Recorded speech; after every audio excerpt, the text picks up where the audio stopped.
untuk melakukan pengembangan kawasan industri 4.0 ya Pak ya. Itu adalah di daerah kami, di daerah timur Jakarta. Kenapa? Karena tadi Pak Sian sudah mengatakan bahwa secara ekosistem itu sudah jadi, sudah lengkap.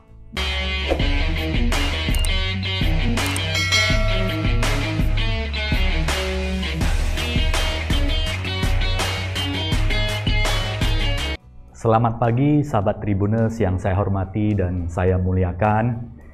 Di bulan suci Ramadan ini, saya mengucapkan selamat menunaikan ibadah puasa bagi Bapak Ibu yang melaksanakannya. Nah, pagi hari ini Beda Bisnis kita menghadirkan Pak Suteja Darmono. Beliau adalah Presiden Direktur Jababeka Residen. Saat ini memiliki 3 pilar ya, yaitu Land and Township Development, Infrastructure, dan Hospitality and Leisure. Saya sapa dulu narasumber yang luar biasa, Pak Suteja. Selamat pagi Pak Suteja. Pagi Pak Sanjay, apa kabarnya Pak? Baik Pak, apa kabar Bapak di Jakarta? Baik Pak, hanya sedikit sibuk Pak. Terima kasih Pak. Luar biasa ya, sibuk tentunya hal yang baik Pak. Artinya geliat properti sudah mulai menuju ke panas-panasnya nih Pak. Semoga ini memberikan inspirasi kepada seluruh Tribuners dan sahabat kita yang ada di seluruh Indonesia. Pak Suteja, pagi hari ini kita akan bahas tentang prospek properti, bisnis properti di tahun 2021 ya Pak ya. Ini Bapak sebagai expertnya yang sudah membangun banyak proyek di Indonesia dan tentunya proyek Bapak juga sangat berhasil. Jababeka, siapa yang tidak kenal dengan Jababeka ya Pak ya. Nah Pak, selama pandemi COVID-19 ini sudah 1 tahun ini lebih di Indonesia. Setelah ditemukan vaksin nih Pak, sudah mulai vaksinasi. Bagaimana Pak prospek dan arah properti di Indonesia khususnya di tahun 2021 ini Pak? Ya,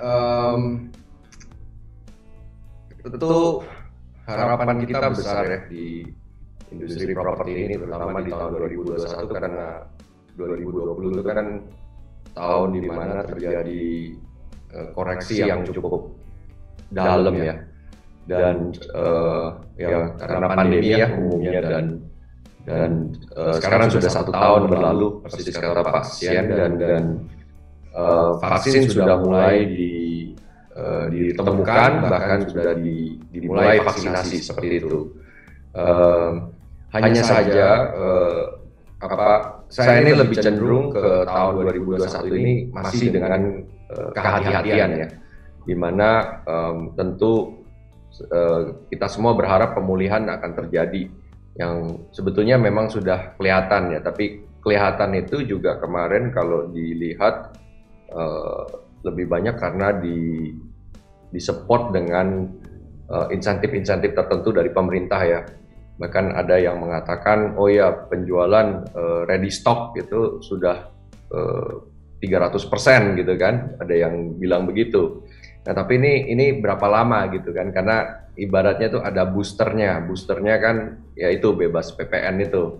Dan mungkin nggak semua pengembang juga punya ready stock gitu ya, dan kita perhatikan waktunya juga cukup singkat, hanya sampai Juli Agustus gitu, harus bisa melakukan penjualan ready stock, ibaratnya seperti itu. Tapi mungkin kaitan dengan vaksin, jadi memang vaksin ini banyak dikatakan oleh banyak pengamat ya, bahwa vaksin inilah yang menjadi jalannya gitu. Saya sendiri tidak pasti itu, tapi mudah-mudahan iyalah ya, karena salah satu memang harapan besar manusia saat ini adalah vaksin, di mana vaksin ini tentu dengan diberikan vaksin dan sebagainya, orang itu akan paling tidak secara psikologi itu sudah lebih yakin gitu.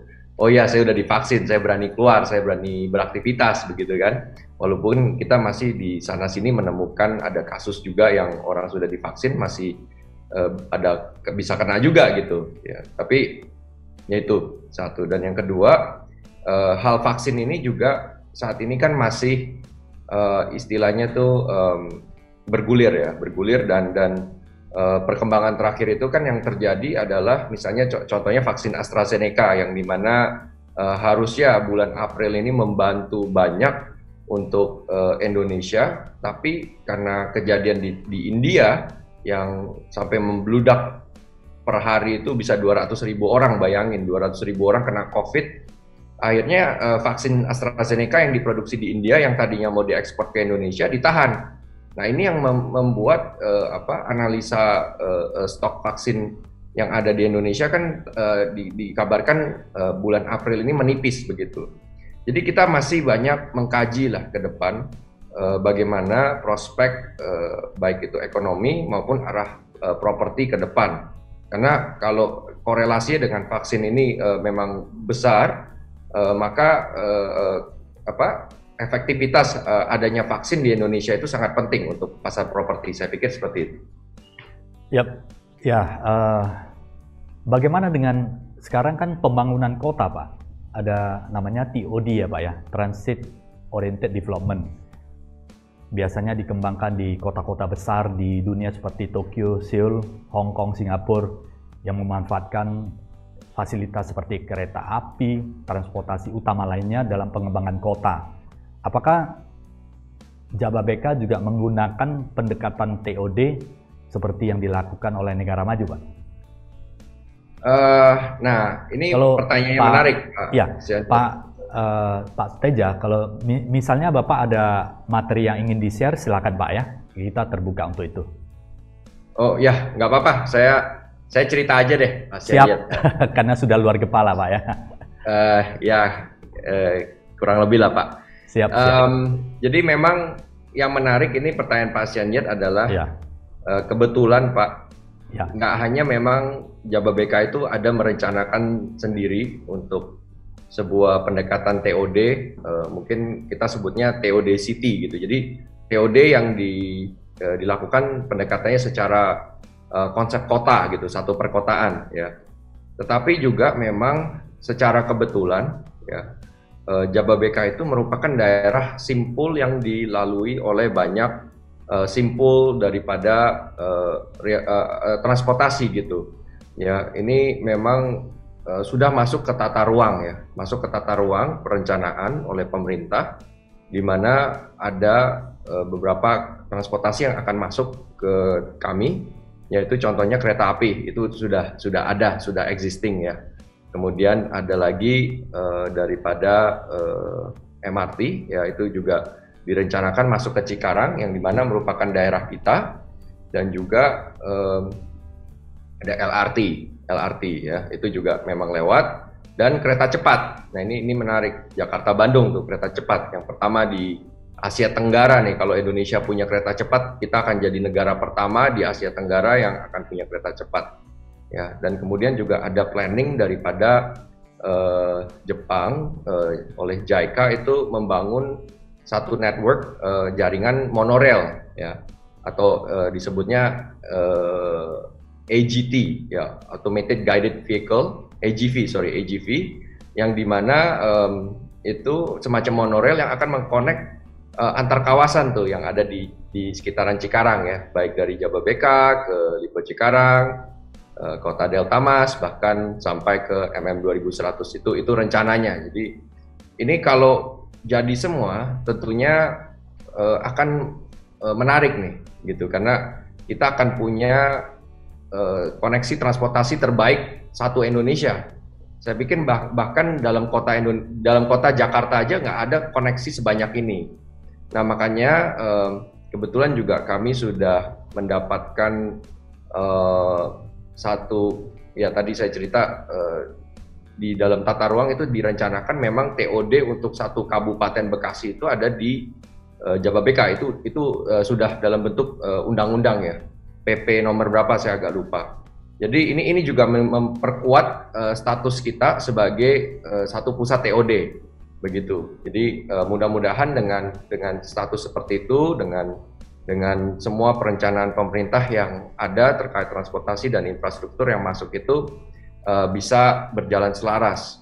Baik itu juga kontribusi kami di dalam merealisasikan proyek-proyek ini, Mungkin kalau sudah lihat beberapa kiprah kami ya, contohnya tahun lalu saya mengajak langsung Pak Budi Karya, Menteri Perhubungan sendiri datang untuk meninjau kota Jababeka, melihat sudah jadinya satu konsep mini TOD.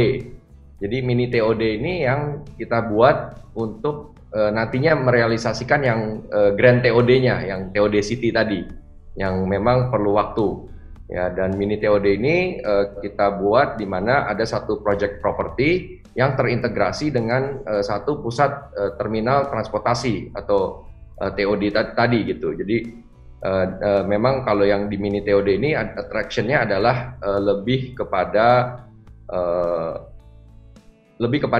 bus feeder dan sebagainya dan shuttle seperti itu. Jadi belum yang transportasi besar tadi, tapi sudah paling tidak mengkonek ke beberapa transportasi besar dan beberapa kota besar di sekitaran kita seperti Jakarta dan Bandung. Jadi cukup terintegrated seperti itu Pak Senjat. Luar biasa ya Pak ya. Jadi artinya prinsip-prinsip pengembangan kota-kota besar di dunia yang sudah berhasil saat ini juga diimplementasikan oleh Jababeka ya Pak ya. Saat ini Jababeka Township Pak, ada seberapa luas Pak? Township kita total itu 5.600 hektar Pak. Ya, untuk perencanaan pengembangan sudah kira-kira dikembangkan lebih dari 4.500 hektaran. Ya, di mana masih ada 1.000 hektar lagi yang masih akan dikembangkan. Ya, jadi dalam pengembangan itu selama ini sudah kami kembangkan sebuah kawasan industri. Ya, sebuah kawasan industri yang umurnya sudah hampir 30 tahun gitu. Sudah 30 tahun ke atas, maaf. Sudah 30 tahun ke atas, dan kemudian juga ada pengembangan daripada residensial komersil yang kemudian menyusul setelah adanya pengembangan kawasan industri pada awal mulanya itu. Nah, ini hari ini sudah mencapai 4.000 lebih tadi hektar, dan populasi di kami itu sudah mencapai, kalau siang hari itu bisa mencapai 1 juta orang. Luar biasa. Ya, jadi udah satu kota lah ya, dan masih terus berkembang Pak. Iya.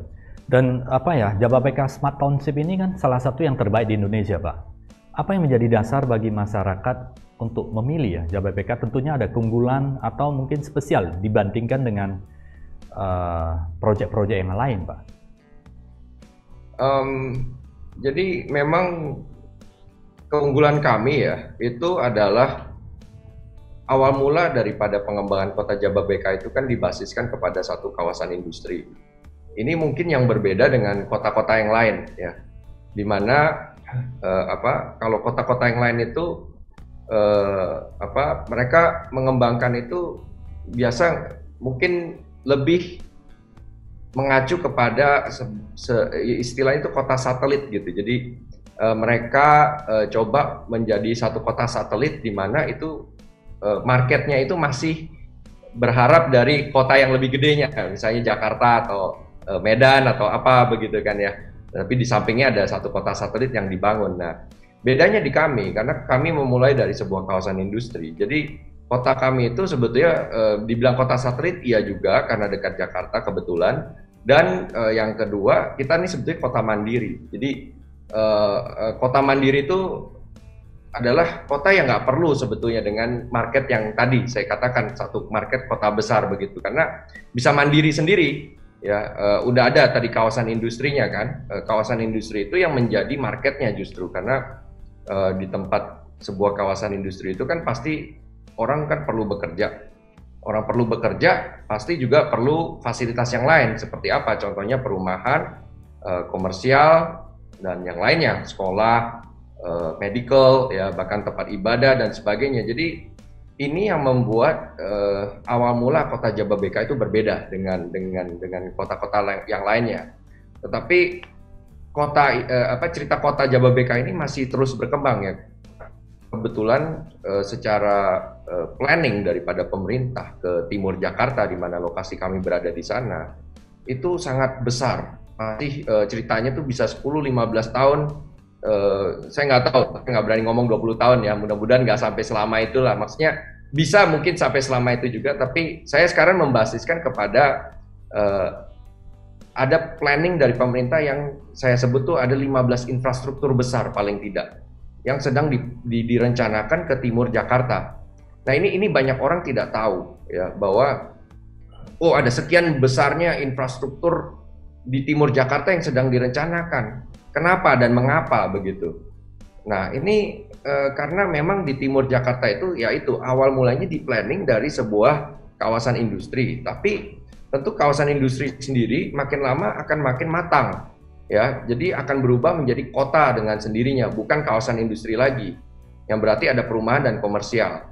Dan kemudian mesti diingat bahwa di timur Jakarta itu adalah pintu yang menuju kepada kota-kota besar di Pulau Jawa, ya. Jadi sehingga semua harus lalu lalang lewat sini, gitu. Dan inilah yang membuat 15 infrastruktur besar tadi direncanakan, gitu. Ada airport baru, ada pelabuhan laut baru, ada MRT, ada LRT tadi ya, bahkan kereta cepat, ya. Ada lagi tol layang baru, ada lagi tol selatan baru, ada lagi outer ring road, tol baru lagi. Jadi tolnya aja udah berapa Pak Asianjir? Udah banyak sekali Pak. Luar biasa ya. Ya, jadi nggak cuma tol, tapi macam-macam infrastruktur yang masuk. 15, saya bisa kasih listnya one day ke Bapak nanti. Iya, sangat menarik sekali. Dan ini membuat, maaf Pak, membuat cerita kota tadi Pak masih terus berkembang.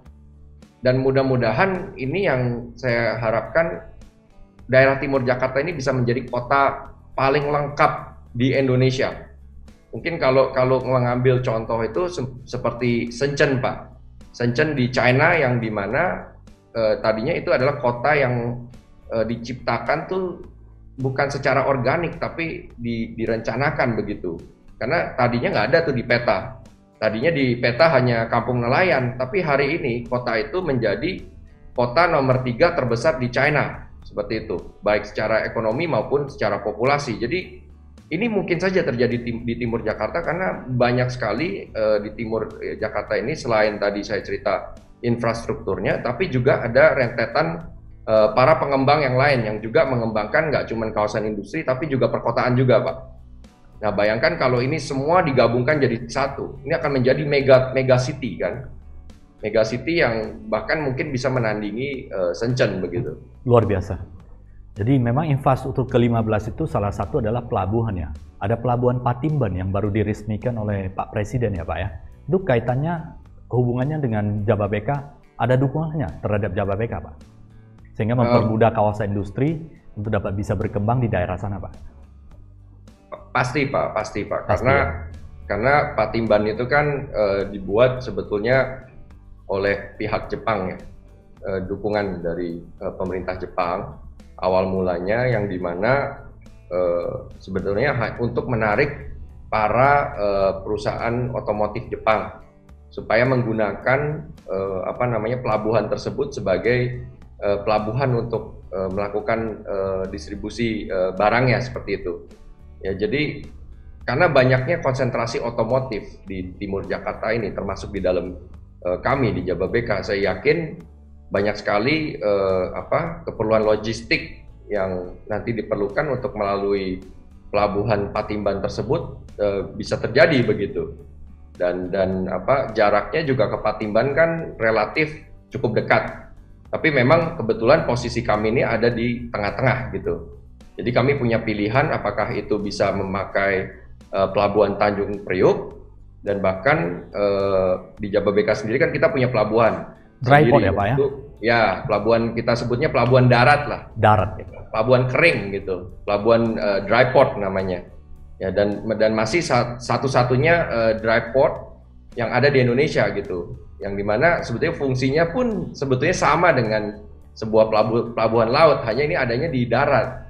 Ya, dan kita punya opsi untuk bisa pakai 3 pelabuhan ini sebetulnya. Jadi sangat hebat lah menurut saya di timur Jakarta ini fasilitas infrastrukturnya gitu. Luar biasa. Jadi menjadi perkembangan ya, saat ini menjadi fokus pemerintah ada 15 infrastruktur, salah satunya adalah pelabuhan, tol, LRT, dan infrastruktur jalan lainnya. Nah ini mengimbangi Shenzhen Pak. Ini Shenzhen kan itu kawasan yang sangat elit dan industri yang sangat canggih. Bisa dikatakan adalah sana adalah sebuah Silicon Valley versinya China, Pak. Kalau di Amerika kan ada Silicon Valley di sana. Apakah dari segi teknologi dan sebagainya bukan hanya infrastruktur ya? Apakah di Jababeka ini siap untuk menerima industri high-tech ke depannya, Pak? Sehingga mendukung perkembangan residensial, nanti semua akan benar-benar menjadi kota mandiri di dalamnya, Pak. Jadi semua dari segi komersil juga bisa berkembang karena ada port, dan kemudian dari segi hunian juga residensial pun akan menjadi meningkat karena bisa sudah terjadi mandiri, ada ekosistem yang sangat besar di dalamnya, Pak. Ya, terima kasih nih Pak Sian mengangkat topik tersebut. Jadi ini topik yang sangat menarik ya. Tadi kalau mengacu daripada kota Shenzhen tentu itu adalah, tapi awal mulanya kota Shenzhen pun dimulai dari sebuah kawasan industri Pak. Hanya memang mereka cepat sekali berkembang sehingga sekarang sudah menjadi high-tech ya, high-tech industri, sehingga Shenzhen itu menjadi markas besar untuk kayak Huawei, Tencent dan sebagainya begitu. Hanya saja mungkin kalau bicara di Indonesia, saya pikir daerah yang terbaik untuk melakukan pengembangan kawasan industri 4.0 ya Pak ya, itu adalah di daerah kami, di daerah timur Jakarta. Kenapa? Karena tadi Pak Sian sudah mengatakan bahwa secara ekosistem itu sudah jadi, sudah lengkap, dan memang masih banyakkan di 3.0 begitu. Tapi ya kalau untuk naik ke 4.0 kan tinggal naik satu level begitu ya. Dan tadi juga cerita adanya infrastruktur yang besar-besaran masuk ke timur Jakarta. Ditambah lagi pengembangan di timur Jakarta ini sudah lagi bukan kawasan industri, tapi pengembangan kota, yang berarti residensial, komersil, bahkan banyaknya universitas-universitas baru. Nah, ini sangat penting, Pak. Syarat untuk bisa upgrade adalah mengembangkan sisi edukasinya, ya, yang akhirnya translate ke human resource-nya. Di mana itu juga yang terjadi di Amerika, mungkin itu juga yang terjadi di Shenzhen, ya, di mana banyak institusi-institusi pendidikan terkenal gitu. Nah, kita mesti ingat bahwa lokasi daripada Jababeka atau yang ada di timur Jakarta ini, kita berada di tengah-tengah antara Jakarta dan Bandung. Yang berarti apa? Ini lokasi yang sangat prime, ya, karena di lokasi ini selain tadi ada ekosistem industrinya yang sudah jadi, tapi kita juga dikelilingi oleh institusi pendidikan yang besar-besar ya. Misalnya kalau dari Bandung kan kita tahulah terkenal ya, ITB, Universitas Parahyangan, dan yang lainnya begitu ya. Jadi termasuk di daerah kami ada juga Presiden University misalnya, ada juga BINUS, ada juga ITSB, ya, banyak deh saya bisa namain universitas-universitas yang sudah berkecimpung di daerah sini. Nah, marketnya bisa Jakarta. Jadi ini sangat mirip dengan keadaan di Silicon Valley, yang dimana itu seperti triangle antara kota San Francisco, Palo Alto yang merupakan Silicon Valley-nya sendiri, dan juga kota San Jose. Ya, jadi ini juga sama. Kita dikelilingin oleh Jakarta, kemudian Cikarang dan Bandung yang menjadi segitiga yang menghubungkan satu sama lain begitu. Nah, ini mudah-mudahan kalau dibuat satu konsep Silicon Valley dan dengan infrastruktur yang baru-baru ini masuk, ini akan menjadi lebih baik ya dari apa yang ada di Silicon Valley yang ada di Amerika. Karena di Amerika itu kekurangannya adalah justru tadi Pak Sian ya, infrastruktur tadi. Jadi kalau di Amerika itu semua orang masih nyetir pakai mobil Pak, gitu. Saya tahun 2019 ya, karena tahun 2020 kan kita nggak bisa travel ya Pak ya. Ya. 2019 tuh saya bolak-balik ke Amerika beberapa kali, terutama ke daerah Silicon Valley. Karena saya banyak belajar dari sana dan saya lihat, wah ini airportnya aja udah kalah sama Indonesia sekarang, gitu. Apalagi dibandingin sama Changi Airport ya nggak ada apa-apanya gitu kan. Terus infrastruktur jalan tol dan sebagainya udah ketinggalan semua yang terjadi di Amerika itu. Jadi saya pikir Indonesia ini punya peluang yang sangat baik untuk bisa merealisasikan proyek besar seperti ini. Tapi yang jelas kita perlu dukungan dari pemerintah juga untuk fokus di daerah sini gitu.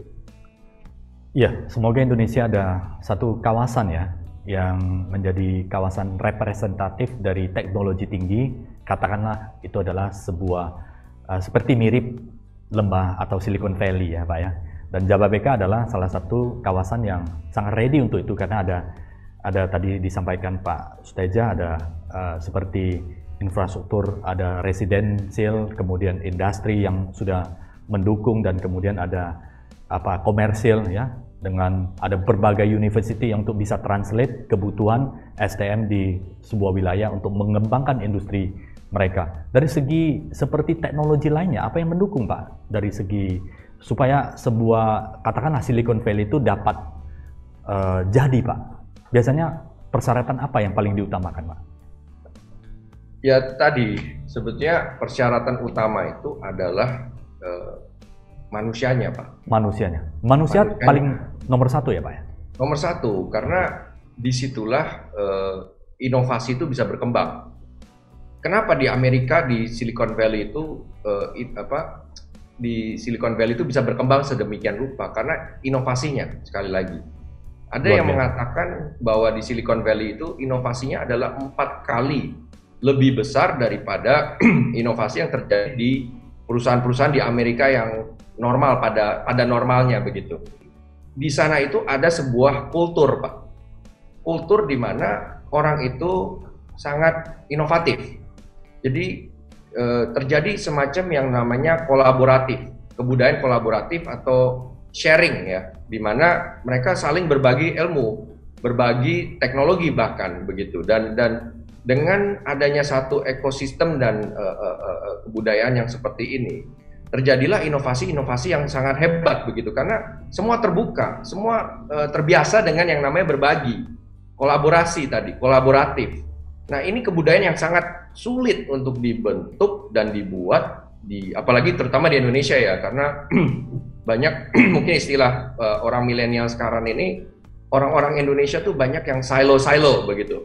Yang artinya apa? Yang artinya mereka tuh hanya berfokus pada diri sendiri, nggak mau berbagi, nggak mau cerita pengetahuannya apa.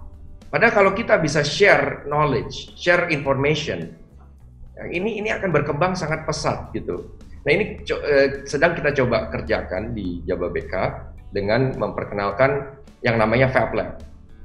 Ya, jadi kita membuat satu lab, udah kita launching kemarin, di mana di situ itu menjadi laboratorium kawasan industri kita. Kita welcome semua pemain kawasan industri. Silakan masuk, silakan mencoba inovasinya di tempat kita, R&D-nya di tempat kita.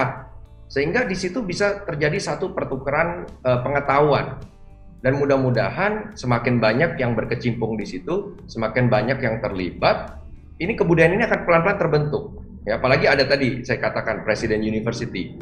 Mungkin ke depan kita akan gandeng universitas-universitas lain bahkan dari luar negeri untuk membangun satu pembinaan begitu, yang akan mementor kan banyak sekarang istilah-istilah di dunia seperti ini ya, accelerator ya, inkubator, apa semua itu kita akan kerjakan di sini gitu loh, dengan didukung dengan institusi-institusi pendidikan tadi.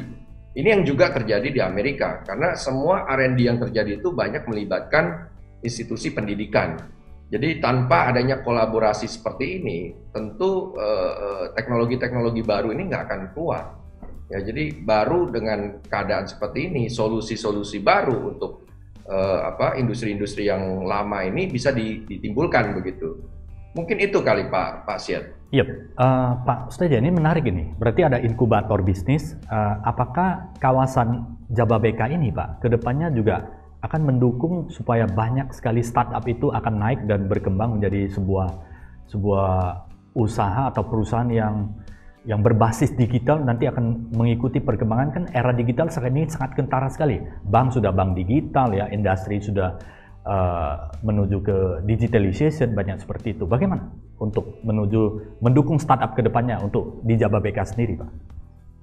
Ya, jadi saya yakin harusnya banyak startup akan keluar dari inisiatif ini ya, karena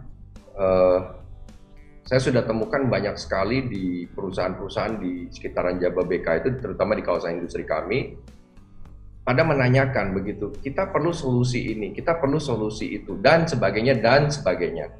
Dan inilah yang harusnya para startup itu bisa menemukan begitu ya. Karena kan apa sih sebetulnya startup itu? Apa sih yang mereka hasilkan dan mereka berikan? Kan sebetulnya adalah solusi. Jadi startup ini bisa menemukan solusi-solusi tertentu, apakah itu dalam bentuk digitalisasi atau bentuk teknologi tertentu dan sebagainya. Ini yang akan menjadi komponennya menurut saya untuk bisa berkembang lagi gitu. Memang bedanya kan tadi pertanyaan Pak Sian adalah digitalisasi ya Pak ya. Digitalisasi menurut saya akan terjadi, tapi juga mungkin jangan lupa bahwa basis di kami ini lebih strong di manufacturing. Ya, berarti ini akan menjadi digitalisasi yang berbeda nih. Ya, karena saya tahu banyak juga di Indonesia yang coba mengembangkan Silicon Valley gitu. Ya, tapi kita punya satu pembeda yang kuat sekali yang nggak ada di mana-mana di Indonesia menurut saya saat ini. Cuman ada di daerah timur Jakarta, yaitu ekosistem industri yang sangat kuat dan banyak. Ya, jadi orang bolehlah coba di daerah lain, tapi ya itu nanti akhirnya cuma digitalisasi doang, dan seberapa banyak digitalisasi yang bisa terjadi. Karena pengalaman saya pribadi, saya pernah bertemu dengan satu pusat teknologi pengembangan ya, yang berada di salah satu daerah di dekat Jakarta. Dia bilang kita nggak punya ekosistem industrinya itu. Jadi selama bertahun-tahun ini kita coba kembangkan ya akhirnya terbatas hanya itu doang gitu loh. Nggak bisa masuk ke dalam konten yang konten itu biasanya adanya di tadi butuh industrinya itu, karena itu yang membuat ekosistemnya begitu. Mungkin itu Pak Asyen. Iya, luar biasa menarik. Pak, 10 tahun ke depan lagi, apakah proyek-proyek apa yang akan dikembangkan oleh Jababeka lagi Pak? Untuk mendukung, apakah di internal Jababeka ini atau di luar Jababeka itu? Sehingga mendukung ya strong point Jababeka ke depannya. Ya, jadi tadi saya cerita mengenai Cikarang sendiri ya Pak ya. Pertama Cikarang dulu deh. Saya cerita tadi bahwa prospek ke depan itu masih sangat besar. Saya bahkan proyeksikan 15 tahun. Nggak tahu kalau sampai 20 tahun ya, karena sebetulnya dengan keadaan pandemi ini agak mundur sedikit gitu, agak delay istilahnya ya. Karena beberapa infrastruktur itu yang harusnya tadi jadi tahun tertentu, akhirnya mundur. Jadi ceritanya jadi lebih panjang nih justru gitu. Jadi kalau bicara 10 tahun ke depan, dengan adanya infrastruktur yang masif tadi yang mungkin akan masih terus berkembang, Jababeka tentu akan terus menyesuaikan pengembangan yang ada di dalam kawasan di dalam Cikarang atau kita sebut kota Jababeka ya. Dan itu akan kita sesuaikan nanti kalau memang masuk LRT, MRT, monorail dan sebagainya, itu kita akan membuat pengembangan baru. Tadi juga Pak Asyen sudah angkat Silicon Valley dan sebagainya ya. Tapi kalau bicara di luar Jababeka ya tentu kita terus mengembangkan proyek-proyek yang sudah ada juga. Ya, contohnya kita ada Tanjung Lesung, contohnya kita ada Kendal, ya Kendal Industrial Park, ada lagi Morotai dan sebagainya. Itu semua tentu ceritanya juga masih lebih dari 10 tahun Pak Asyen. Jadi masih banyak nih. Belum kalau ada dapat proyek-proyek baru lagi yang biasanya kita ngembangkan dalam yang kita sebut skala kota begitu. Ya, jadi itu nggak menutup kita membuka proyek-proyek baru. Siapa tahu buka satu di Medan very soon. Senang sekali Pak. Jadi kalau Medan bisa ada Jababeka yang hadir, sangat ya kita juga bangga ya, salah satu properti infrastruktur yang terbaik di Indonesia bisa hadir di kota Medan. Nah Pak, untuk Silicon Valley Pak, menuju Silicon Valley dari Jababeka ini, kira-kira berapa lama mimpi ini akan menjadi kenyataan Pak? Menurut Pak? Ini susah dikatakan Pak, tapi kita targetin ya 5 to 10 years lah Pak, ya mudah-mudahan sudah terrealisasi gitu. Kalau bisa lebih cepat Pak. Iya. Ya, tergantung sih, ini banyak faktor lah, sangat sulit memperkirakan begitu. Tapi hopefully di tahun ini paling tidak yang saya bisa katakan, hopefully kita akan launching very soon Pak. mudah-mudahan itu bisa terjadi di tahun ini begitu. Launching, maksudnya Silicon launching Valley-nya. Silicon yes, Valley. Silicon Valley ya. Silicon Valley tadi Okay. kan masih namanya project code name-nya aja, Pak. Tapi nanti kan kita akan launching dengan nama yang formalnya begitu. Oke, Pak, sebelum launching nama formalnya, konsepnya seperti apa, Pak? Mungkin Bapak bisa kasih sedikit gambaran, Pak. Kita di sebuah pusat Penelitian SDM dan pusat infrastruktur inovasi ya. yang terjadi ya kan. Ini kita udah launching tadi kayak misalnya contohnya Fab Lab-nya. Itu kita soft launch lah kemarin Fab Lab untuk testing dulu juga interest daripada pemain-pemain industri, dan ternyata interestnya cukup besar begitu, dan ini yang membuat kita makin pede untuk siapa tahu kita akan launching di tahun ini begitu. Walau masih pandemi, tapi ternyata interest di bidang digitalisasi maupun innovation ini sangat tinggi begitu. Jadi kita masih kaji Pak Sien, dan ini kita akan buat satu kawasan yang nanti kita dedikasikan untuk pusat inovasi dan berserta fasilitas-fasilitas lain seperti smart city dan sebagainya yang akan terintegrate dengan sangat baik seperti itu. Sangat menarik sekali, Pak Suteja. Nah, Pak Suteja, artinya kalau itu semua sudah terjadi, ada sebuah hope, harapan yang sangat besar di Jababeka City ini ya Pak ya. Jadi biasanya kalau kemana? Ke Jakarta untuk menetap dan mungkin untuk mengembangkan bisnis dan sebagainya, atau mungkin sebagai profesional. Tapi harapan baru itu sudah ada di Jababeka City ya Pak ya? Ya, membangun sebuah harapan ya, artinya seperti itu.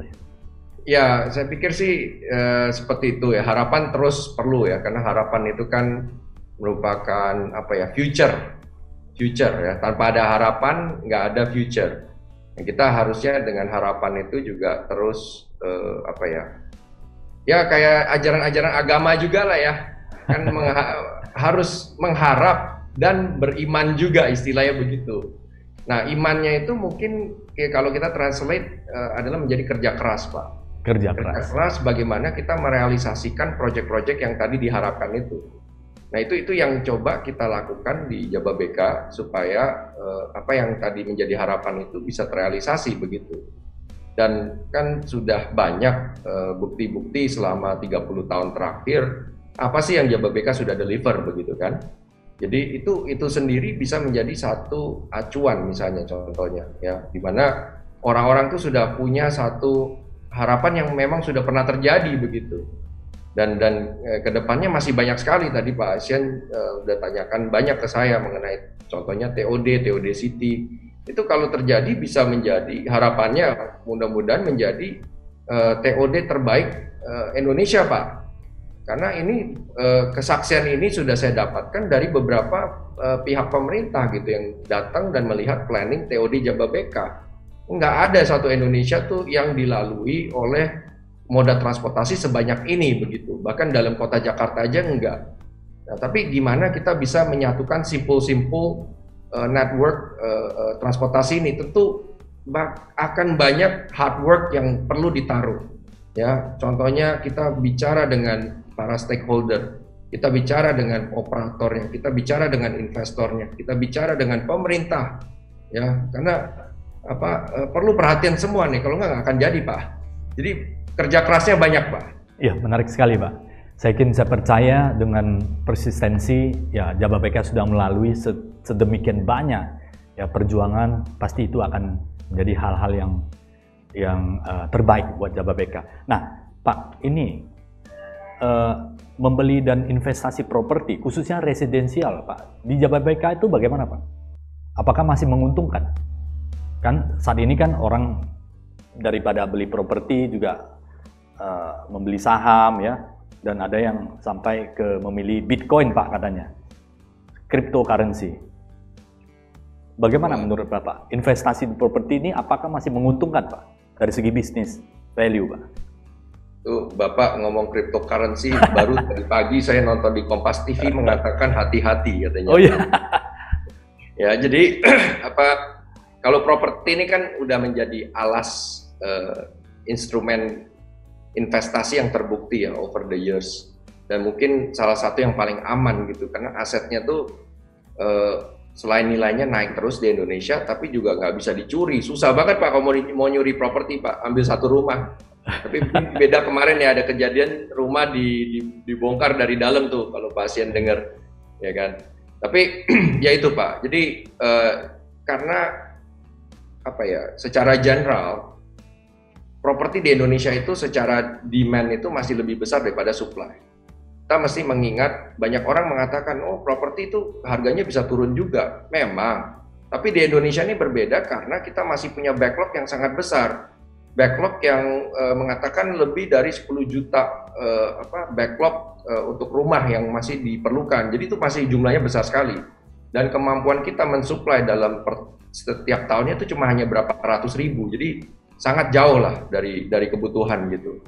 Nah, tapi inilah tadi pertanyaan pasien kan mengacu kepada Jababeka bagaimana investasi perumahan di sini. Yes. Nah, contohnya di tahun lalu kita keluarkan satu proyek yang namanya Rotterdam. Ya, Rotterdam ini benar-benar menurut saya the real pandemic house. Ya, karena itu saya launching 1 bulan setelah pandemic, Pak. 1 apa 2 bulan gitu. Ya, di mana kita desain rumahnya itu hanya, dan kita bangun Pak, termasuk desain dan bangun dan interior loh Pak. Hanya dalam waktu 60 hari. 60 hari jadi semua Pak itu. Ya, dan itu perlu kerja keras ya. Kita kerja bahkan tahun lalu tuh saat lebaran. Kan Bapak tahu sendiri kalau lebaran tukang-tukang pulang semua ya Pak ya ke daerah ya. Ya. Di kita enggak Pak, malah kerja Pak gitu. Jadi pada saat kita jual itu dan memang kita sesuaikan juga harganya. Jadi ini masuk ke harga, istilahnya harga pandemi yang dimana kita ingin membantu karena sekarang kemampuan orang itu kan untuk berbelanja kan kurang ya Pak ya. Iya. Jadi berkurang lah maksudnya. Jadi kita juga turunkan sedikit margin kita gitu Pak. Berkisar di range harga berapa ya Pak ya? Harganya murah sekali Pak. Di Jabodetabek Bapak nggak dapat seperti yang di kawasan Jababeka di bawah 400 juta Pak. 300-an something.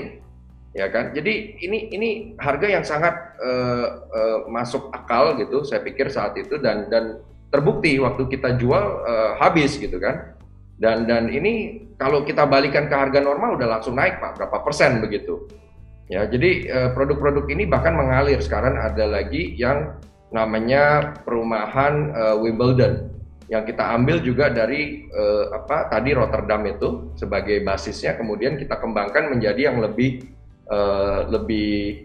kelas atasnya lagi gitu karena ternyata demand-nya itu cukup besar ya. Jadi ini menurut saya ke depan akan nilainya terus naik Pak karena demand-nya ini kelihatan mulai dari perumahan ini itu terus ngalir ya. Ternyata pengguna daripada kelas ini itu masih besar dan kebetulan market di kita ini banyak kan end user ya. End user tuh lebih baik daripada investor karena kalau investor kan banyak spekulasi Pak. Kalau end user berarti real demand kan. Nah ini yang kita lihat bertahap bisa naik nih. Seiring dengan pemulihan pandemik, harusnya pasar perumahan di kita akan lebih baik lagi. Luar biasa, 300 juta something itu sangat terjangkau. Dan Pak, itu fasilitasnya apa ya Pak? Apakah di sana ada terkoneksi dengan jaringan Wi-Fi dan sebagainya atau daerah hijau dan sebagainya sehingga membuat orang menjadi nyaman?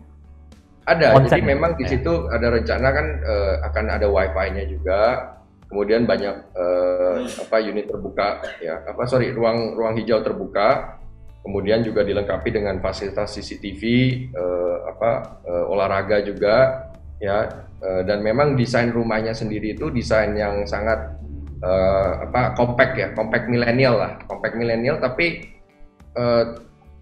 mempunyai satu sirkulasi yang bagus, sirkulasi udara yang bagus dan juga pencahayaan yang bagus. Dari situ kita juga desain di dalamnya itu flexible design. Jadi furniture-nya itu smart furniture, bisa diatur gitu. Jadi walaupun compact tapi nggak benar-benar compact Pak gitu. Ini compact itu hanya istilah karena rumahnya itu cukup efisien begitu. Ya, jadi desainnya itu sebetulnya 2 lantai dan memang lebih besar daripada tanahnya, jadi ini yang membuat harganya itu juga sangat terjangkau gitu, karena kita desain sedemikian. Jadi ya mungkin ini desain yang lebih kekinian ya saat ini, yang dimana orang tuh sedang pingin misalnya work from home dan sebagainya, ini kita desain di dalam rumah ini, di mana bisa kamar tidurnya di-convert misalnya jadi ruang kerja, ya kan, terus di bawah bisa jadi ruang tamunya bisa jadi kamar tidur juga kalau diperlukan, ruang makan ada juga, ya, tapi semua dengan pencahayaan dan juga sirkulasi udara yang baik begitu. Dan kemudian kalau orang mau bekerja di luar, mereka juga bisa begitu karena ruang terbukanya banyak. Ya, dan kita juga siapkan daerah-daerah tertentu yang dimana ruang umum yang mereka bisa menikmati gitu, duduk dan bekerja di situ. Apalagi tadi ada koneksi WiFi juga.